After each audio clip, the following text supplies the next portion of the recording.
دو محرم الحرام سن 61 ہجری آپ کی سواری کربلا کے ریگستان میں پہنچتی ہے تو آپ کے گھوڑے پر ایک عجیب سی بے چینی طاری ہے، جیسے وہ یہاں سے آپ کو کہیں دور لے کر بھاگ جانا چاہتا ہے۔ آپ نے پوچھا کہ یہ کون سا مقام ہے تو معلوم ہوا کہ یہ سرزمین کربلا ہے۔ آپ نے ارشاد فرمایا کہ قافلے کو یہاں روک دیا جائے، ہم یہیں قیام کریں گے۔ پھر وہیں خیمے بھی لگا دیے گئے، اور جو سب سے پہلا خیمہ تھا وہ وفا کے پیکر حضرت عباس کا تھا۔ حضرت عباس علمدار کربلا کے میدان میں حضرت امام حسین کی فوج کے علمدار تھے۔ یزیدی فوج نے امام کی فوج کے راستے میں پڑاؤ ڈال دیا۔ یزیدی فوج کی طرف سے ایک قاصد حضرت امام حسین کی خدمت میں حاضر ہوا۔ پیغام تھا کہ یا تو یزید کی بیعت کر لیں یا پھر جنگ کے لیے تیار ہو جائیں۔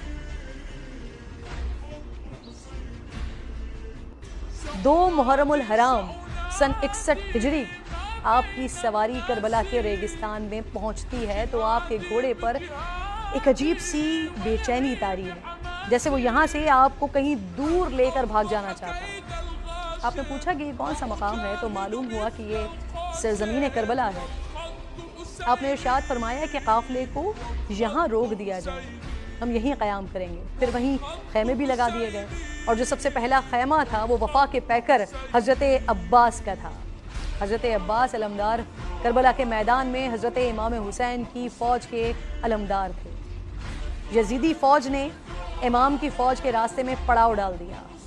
یزیدی فوج کی طرف سے ایک قاصد حضرت امام حسین کی خدمت میں حاضر ہوا۔ پیغام تھا کہ یا تو یزید کی بیعت کر لیں یا پھر جنگ کے لیے تیار ہو جائیں۔ دو محرم الحرام سن 61 ہجری آپ کی سواری کربلا کے ریگستان میں پہنچتی ہے تو آپ کے گھوڑے پر ایک عجیب سی بے چینی طاری ہے، جیسے وہ یہاں سے آپ کو کہیں دور لے کر بھاگ جانا چاہتا ہے۔